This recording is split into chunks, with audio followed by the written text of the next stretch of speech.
এখানে যে বাচ্চাগুলা দেখতেছেন সবগুলা বাচ্চাই হারানো। ভিডিওতে আমি আপনাদের একটু দেখিয়ে দিচ্ছি। বাবা এখানে আসো। এই যে সব বাচ্চাগুলাই হারানো। আপনার একটা শেয়ারের মাধ্যমে এই বাচ্চাগুলা তার বাবা মায়ের কাছে ফিরে যেতে পারে। একটু দেখায় দেন ভাই। সবাই কিন্তু হারানো। চট্টগ্রাম শহরের বিভিন্ন জায়গায় বাবা মার সাথে পরিবার থেকে বাইর হয়ে সব বাচ্চাগুলাই হারানো। দেখে এদিকে একটু তাকাও। দেখো, ভালো আছো তুমি? বাবা মায়ের কাছে যেতে চাও? ওর বাবা মায়ের কাছে যেতে চায় এবং সেই যেতে চাওয়াটা পাওয়াই হ্যাঁ।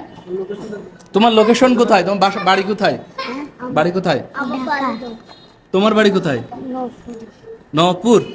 দেখি এদিকে তাকাও। এই যে ও বলতেছে ওর বাড়ি নবপুর, কিন্তু আসলে বাড়ি কোথায় কেউ তো জানে না। আপনারা একটু শেয়ার করে ওর বাবা মার কাছে পৌঁছে দেওয়ার চেষ্টা করবেন। আপনার একটা শেয়ারই পারে এই সব বাচ্চাগুলাকে তার বাবা মায়ের কাছে ফিরিয়ে দিতে। আজ থেকে 1.5 বছর আগে এই বাচ্চাটা চট্টগ্রামে হারিয়ে গেছিল। তখন সে কথাই বলতে পারতো না। অপরাজেয় বাংলাতে পাঠাইছিল। কোন থানা থেকে পাঠাইছিল?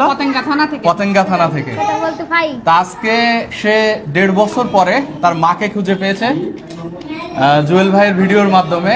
তো আজকে ওর মায়ের কাছে চলে যাচ্ছে। ভাই, আপনার ভিডিওর মাধ্যমে এই মাসের মধ্যে মনে হয় 7টা বাচ্চা চলে গেছে। এটা নিয়ে 9টা। আরো 2টা আসতেছে। 11টা। ভাই কেমন লাগতেছে? অনেকেই তো এই কাজ করতে পারবে না। একটা সন্তান তার মায়ের বুকে ফিরিয়ে দিচ্ছেন। এটা আসলে অন্যরকম ভালো লাগে। এটা কখনো চিন্তা করি নাই যে বাংলাদেশের মানুষ এই ভিডিওগুলো প্রচুর শেয়ার করে। এই যে আপনি ভিডিও করতেছেন, একে দেখতেছে না, মানুষ শেয়ার করবে, এর বাবা মা ওর বাবা মা আবার নক করবে আপনাকে। তো এইভাবে আমরা বাচ্চাগুলো পাই আর কি। এটা অন্যরকম পাওয়া ভাই। হ্যাঁ, এটার ফিলিংস আসলে বলে বোঝানো যাবে না। ভাই আপনাকে অসংখ্য ধন্যবাদ যে বাচ্চাগুলা মায়ের কোলে ফিরে যাচ্ছে। ও 1.5 বছর ধরে আপনার কাছে ছিল, আজকে চলে যাচ্ছে। কেমন লাগতেছে? আসলে এই মুহূর্তের যদি অনুভূতি বলতে যাই, অনেক ভালো লাগছে। কারণ আমরা অপরাজেয় বাংলাদেশ ভাইয়া সব সময়ই চাই যে শিশু তার পরিবারে ফিরে যাক। এটা আমাদের প্রথম চাওয়া অর্গানাইজেশনের পলিসি থেকে। আমরা হারানো শিশুকে তার পরিবারে বাংলাদেশের টেকনাফ থেকে তেঁতুলিয়া পর্যন্ত খুঁজে খুঁজে আমরা দিয়ে আসি। ওর বাড়ি নোয়াখালী। ও আসার পর শুধু খালি বলতো ডাহা ডাহা, মানে একটা অস্পষ্ট কথা বলে। তা ঢাকা আসলে বলার পর আমরা তো আসলে কোথাও কোনো ট্রেস করতে পারছিলাম না।